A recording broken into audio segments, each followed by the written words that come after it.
I came to the Kora very early because my father was the teacher of my older brother, and my older brother started to teach me the Kora from when I was very, very young. And me beside my dad, it's like they can see this is a story being written, right? My father is passing it on to the next generation, but that person is female. And how do people feel about that? And the turning point for me was when he said to me, listen, I'm going to teach you, but I'm going to teach you as my child, not as my daughter. I will see you as just my child.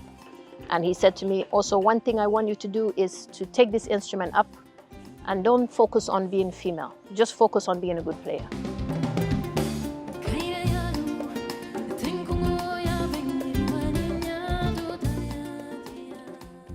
I'm Sona Jobarteh. Many people identify me as a musician, artist internationally, but everybody undoubtedly knows that I'm totally, synonymous with what it means to be music. I've born and raised within music. However, it's less known how much I contribute of my time to things that are not connected to music at all. And this is in the area of education. And I often say to people that whilst music is definitely something I'm very passionate about, closest to my heart, my main drive and purpose in my life is really dedicated to educational reform for Gambians, but at large, Africa and whole.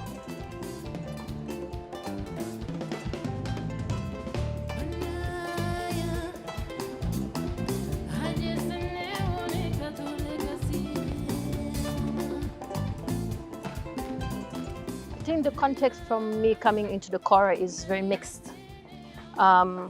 Yes, I grew up in Europe, but I also, at the time when I was in my younger years, was split between here in the Gambia and in Europe. So I know the Gambia from a very young age. And so for me, I grew up that it was culturally very normal to be identifying with two very different places. I think the confusion came for me as I started to grow a little older because the cultures are so different, right, in Europe and here. And so at that age is when, in my teenage years, is when I started to battle with that identity a lot. Where do I find myself?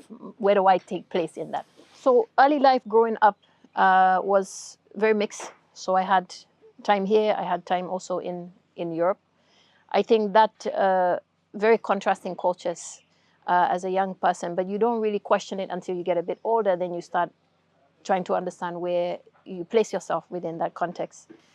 I came to the Kora very early because my father was the teacher of my older brother, and my older brother started to teach me the Kora from when I was very, very young. And also, I think, I can't say personally, but people have told me that I had an attraction to the instrument in that way. So I think there was that interest there in myself. But later, to take the decision to really study the Kora as my main focus wasn't something until I did when I was until 17. And at that age, I was going through a time where I was really trying to figure out where my heart lies, both in terms of my career, but also my own sense of self.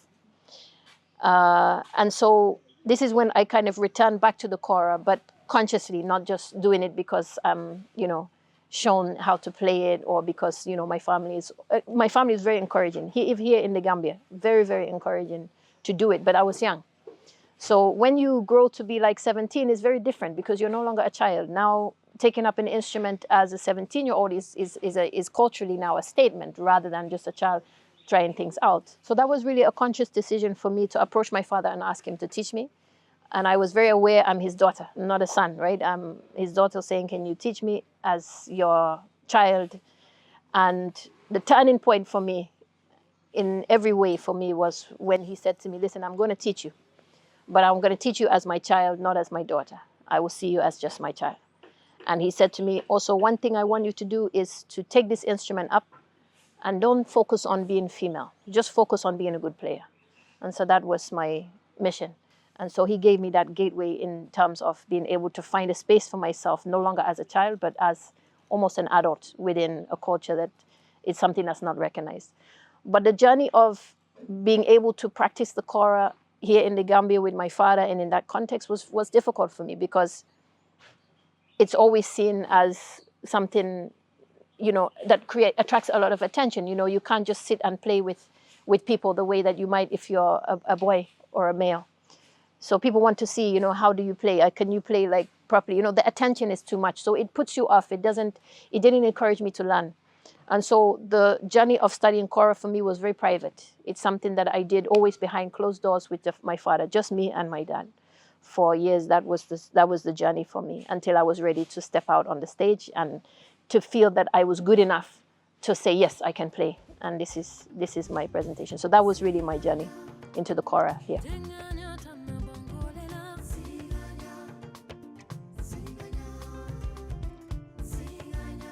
I remember the first time I performed publicly in the Gambia for me, which was like the turning point for me as an artist that was growing. I was still questioning because a lot of people were encouraging me to go into more popular genre of music, but I knew my heart did not connect the same way. Like the way I feel with the traditional music is not the same as any other music. So I knew I kind of don't have a choice. I have to stay on this traditional path, but I knew that maybe I will never become popular because most people know that if you go down a traditional route, you will not have the attention that you'll have when you go into popular forms of music. So that was a sacrifice that I decided to make. I remember saying to somebody, I prefer to have 10 people and do what I love than thousands of people and to be doing something that is not true to me. So let me stick on this path. And so for me, that moment where I stepped out on the stage, it was a performance here in the Gambia at Alliance Francaise in town on Kairaba Avenue. And that event for me was the beginning, because it was the first time to perform with my father and the first time to perform also with other members of my family, 2 members of my family as well.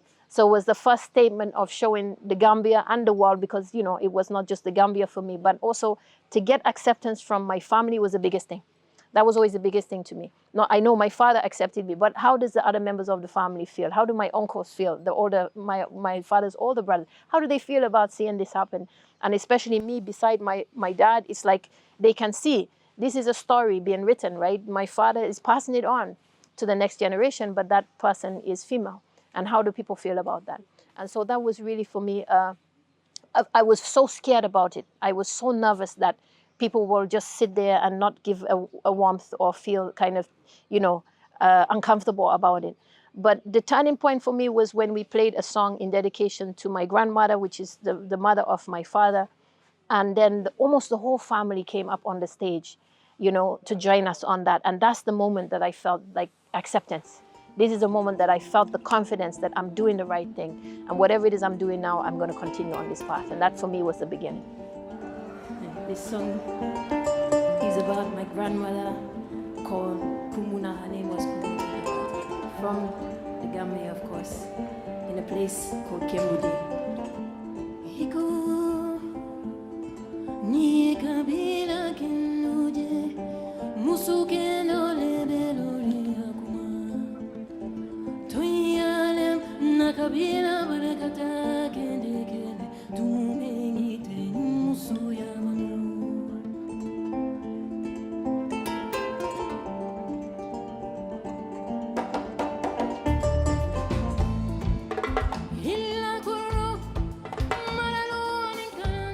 The journey that has unfolded now internationally has been far greater than I ever thought about. I never did this even to create impact. I did this because I wanted to pursue something I loved, because I still had that 10 people that understand me is enough. So for me, it has always been, every chapter has been amazement for me, that another door has opened and I am amazed again, you know, and how much acceptance and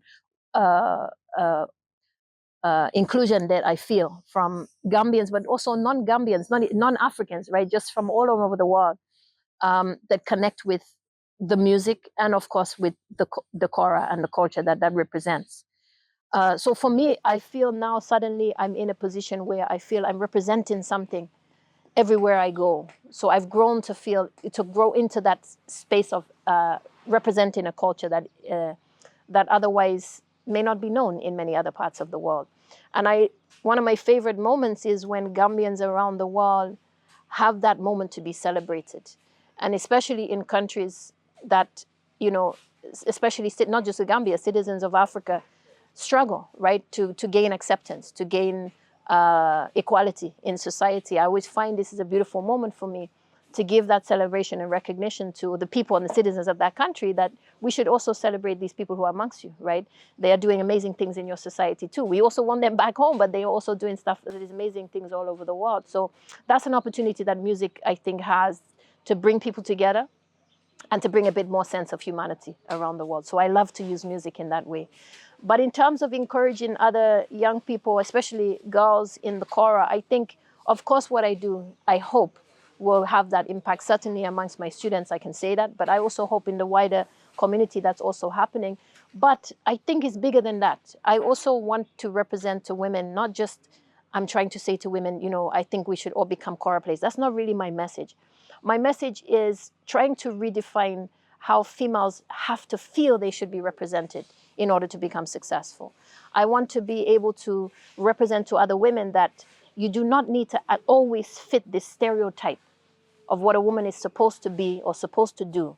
And in this culture specifically, I feel that there is a feeling that when people or women specifically go into music, it's seen as going away from their culture or for their beliefs.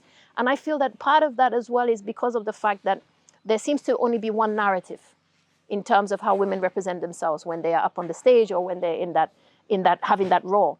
And I wanted to show a different side, that women can get up on the stage and they can be fully clothed, right? They can represent their culture. They don't have to speak a foreign language. All these types of things, I would like to just bring another aspect, another angle to the table, hopefully to inspire other young women to see another story, to see another alternative. It's about offering different alternatives on the stage.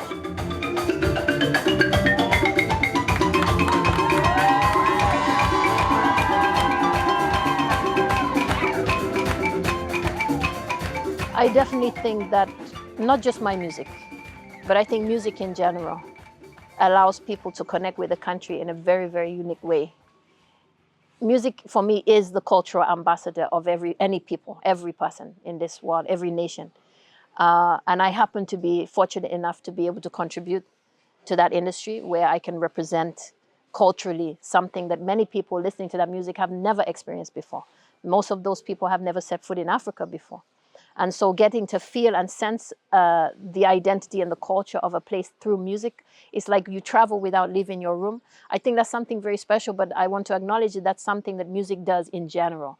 And I often feel that I like to remind people that people like myself, those of us who are musicians, we are almost, you know, serving in that purpose, right? We are not the ones creating that. We are the ones that are serving it. And I think that humility is always important to maintain, that it is not me that is the cultural ambassador of this. It is the music.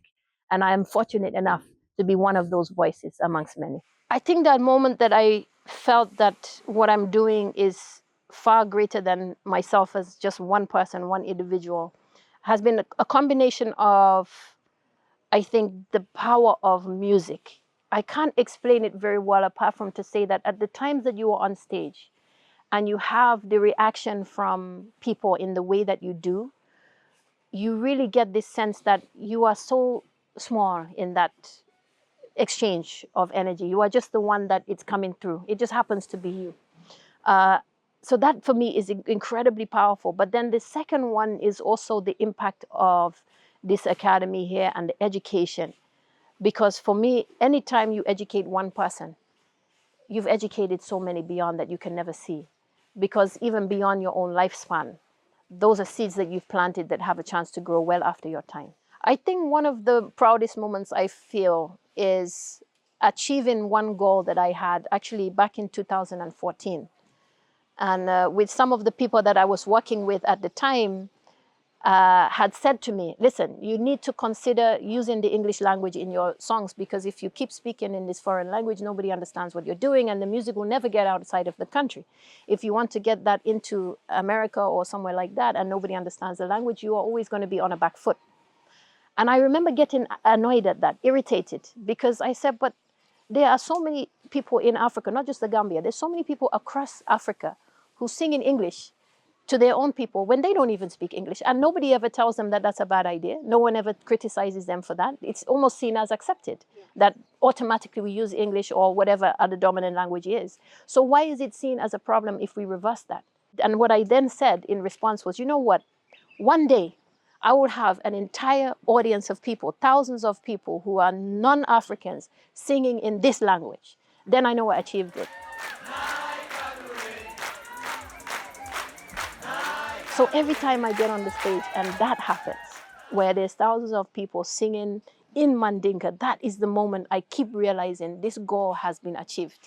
And for me, there's nothing more powerful than gaining mutual respect of each other culturally, than to share in our mutual cultures and to understand that we should give due regard to any culture from around the world and not to always see one as always dominant over another.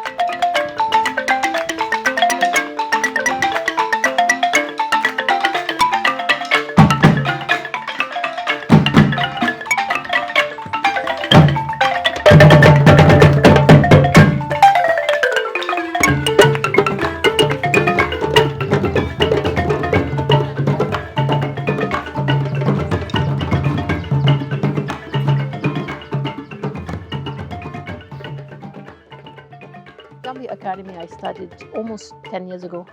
My mission was to bring a different type of education to Gambians initially, but my bigger mission is to Africa as a continent, to bring a different type of education.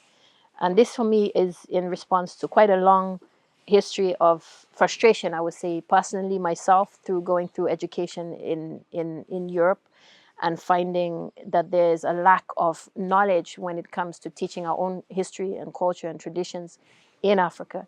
And I think also the uncomfortable reality that I was faced when I started to teach students in the UK of British students ending up knowing more about our history and culture than the average person over here. And so this was really to bridge that issue for me and to look at bringing an education that doesn't teach culture and history as an extracurricular subject, as a PS or an addition to a structured mainstream education. I wanted to be able to set up an institution that brought the culture, the identity, the languages, the history to the very center and core of every student's academic education. And so this is one of the reasons why I feel I have been often misrepresented, or at least the Academy has often been misrepresented as a music institution, because of the fact that I'm the face of the Academy and everyone knows me as a musician. But what I like to try to remind people is this was never supposed to be a music school. This is a school that brings our students to celebrate and come into contact with their own culture at every level of their learning experience, whether they're doing maths or science or geography or history or biology, whatever it is they're doing. That should be done through the lens of their own identity. And this is also in response to the fact that most students, not just in the Gambia, but in Africa as a whole, most students who go to school have to end up living a double life. They enter school and have to embody and personify the culture of the previous colonizers. So here it's the UK, right? So most students emulate British culture in order to be educated. You go to school, you speak English. You go to school, you wear Western clothes. You go to school, you learn a lot about foreign history and culture and contexts. And if you're lucky enough to learn anything about your own culture, it's seen as something outside of the mainstream curriculum. So what I'm doing here at the Academy is removing that element and bringing in their own identity to tell them that, you know what, to be educated shouldn't mean that you have to Europeanize yourself. To be educated, you can be just as African as any other person and be equally educated as anyone else around the world. So that's the main mission here at the Academy, is to bring our own identity, our own pride, culture into education at large.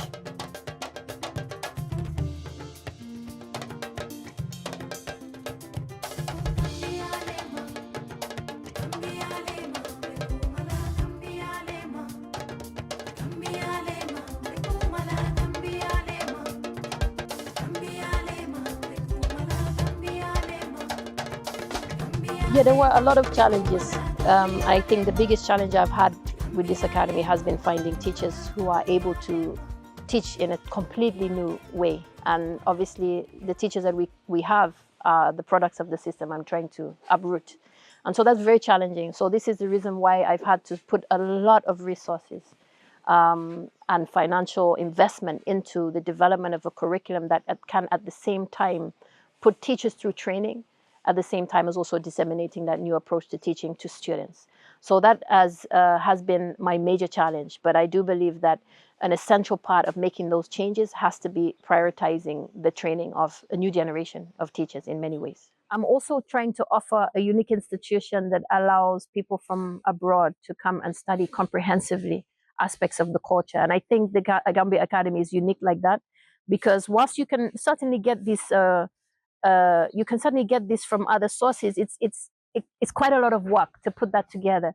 So what I'm achieving here is allowing people to come from abroad and have a Kora lesson in the morning and a dance class in the afternoon. The Kora is from Mandeng, and then we have a dance teacher from Guinea, and then you have the drumming. So you can really find ways to really focus on the areas that interest you, but also spread your interests, if you see what I'm saying. So this is all within one roof, and allowing people to also immerse themselves culturally by staying here and being part of that and learning intensively every day. And these teachers are now people that have been working with me for a few years. So also people that can also understand how to communicate and teach effectively to people who mostly have probably never have come into contact with these instruments before.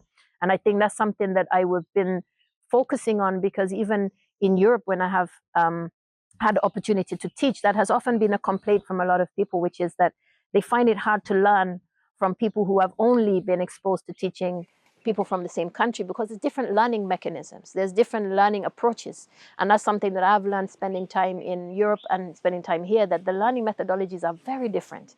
So if you come teaching with the methodology used here in Gambia, it can be very difficult for people from abroad to learn. So this is something that I've worked hard on, is also training the teachers in how to teach comprehensively to people from abroad, so that they can capture things even at the most basic zero contact level, but also being able to support those who are also advanced and wanting to perfect their skills and their knowledge. We have students from literally all over the world. And as you can imagine, because of the fact that I perform in a lot of those countries, after performing there, we get people from that country. We have quite a few people come from Finland because I performed there recently. So they come, and what's nice is that they get to study full time, but they also get an opportunity to exchange with my students too, which I always love, because they can represent an aspect of their culture to other people who choose to volunteer. So right now I have a student who is studying full-time, but she's also volunteering in photography to my students who are interested. So these are beautiful ways to also exchange and get something more richer out of the experience, other than just studying for yourself, also feeling that you can also leave something behind. We also offer a lot of opportunities for those people who are just completing their studies. And so we do have some connections with universities in America, particularly Berkeley, College of Music in Boston. We've had several of their students coming over to volunteer, to study, and to be able to contribute, and also just to immerse themselves within the culture. So this, again, is a major ambition of the Academy, is to support these types of people coming to the country to be able to take part in learning, but also giving back. So right now we have a couple of exciting new projects currently under construction. We have the international student accommodation, which is now dedicated rooms for international students who want to stay here on site, and also to teach, and also to study at the same time. So this is really a unique offering where we give students or visitors almost, in a sense, I guess we are kind of plugging into the concept of cultural tourism in many ways, by offering people a chance to come and stay here full time, to be fed, and to also study full-time intensively as well. And it is a beautiful location because we're just not far from the beach. So we also have a feeling of being in a very rural environment, but also comfortable as well. And then we're also developing now the new campus for our students, to allow them to have more space than they currently do at the current space, and to have dedicated spaces for all the different learning aspects that they're doing.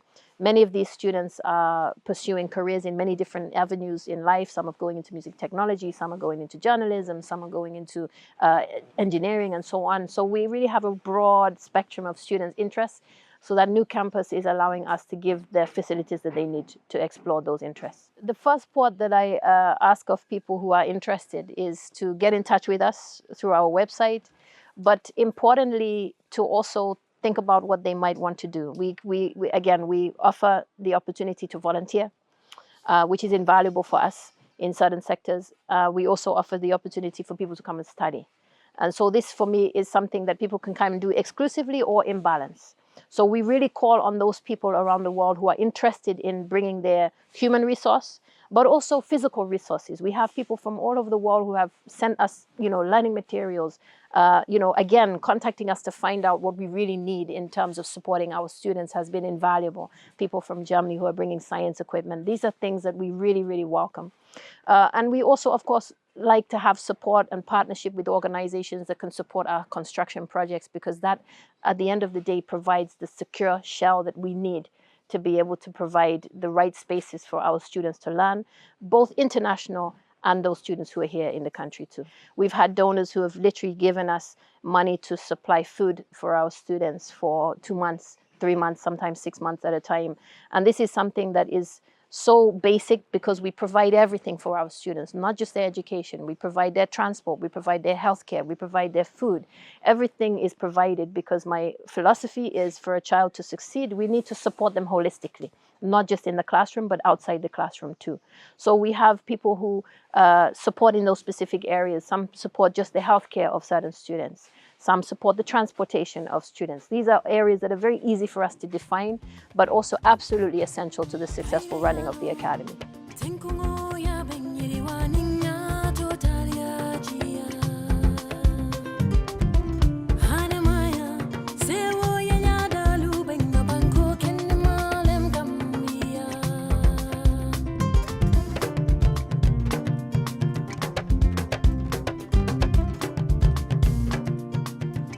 This country is so unique, I would say. Maybe partly its size. It's one of the smallest, the smallest country on the mainland of the continent. But it is a country that anybody who comes here feels a very deep sense of connection with the culture, even if it's their first time. And I think for me, that comes down to the people. I feel that the Gambian people are culturally incredibly welcoming. Very inclusive to people from abroad, and are always keen to embrace whoever comes before them. And I think that's quite unique, because I've been to so many countries around the continent, and I cannot say that I feel exactly that same feeling of how people feel welcome. And to know that it's not just me saying that, is I have the chance to meet people from all over the world when I'm traveling on a tour. Any person who's ever been to the Gambia will always make a point of telling me, I've been to the Gambia, and that country is a place I'm like nowhere that I have ever been before. And people, I know that this country is very strong on having recurring visitors. It's a place that once people come, they come repeatedly. Some people have been coming for 15 years every single year. And so I think for me, that's a testament to the Gambian people as a nation. I think something we should be very proud of, that we know how to cater for people coming in from abroad. But also culturally, it's so rich, because we have so many different ethnicities within such a small space of land. So in terms of getting exposure to such a wide variety, I mean, I only represent just one of the cultures from the Gambia, which is Mandeng. And there's so many, different languages, different instruments, and the musics and all the things that go along with it. You have that opportunity and exposure just within the Gambia here. I think there's so much for Gambia to offer. I cannot tell you to go to one area but not another. But I can say that we as a country, I like to see us broadening the experiences that we can offer tourists, because many of them have been, people come and they feel like they've done everything, right? So what I'm trying to also say is there's many initiatives like the one I'm doing, and many other people too, who are bringing totally different experiences. So I really welcome people and visitors to kind of look a little bit further at different experiences you can have other than the mainstream of tourist attractions that everybody knows. Right here for me, my connection has always been to very rural areas, because my childhood was always experienced in Kemboje, which is a village. So although I've lived for years in town in the Gambia, I never felt comfortable. For me, my heart is at home when I'm in rural areas in the village. Where I stay here is for me where I always say my body comes to rest, my mind comes to rest, everything comes to rest. So this is where I'm at home most. If you want to find out more information about the Academy, you can visit the website, or you can visit us on our social media platforms, Instagram and Facebook, Gambia Academy.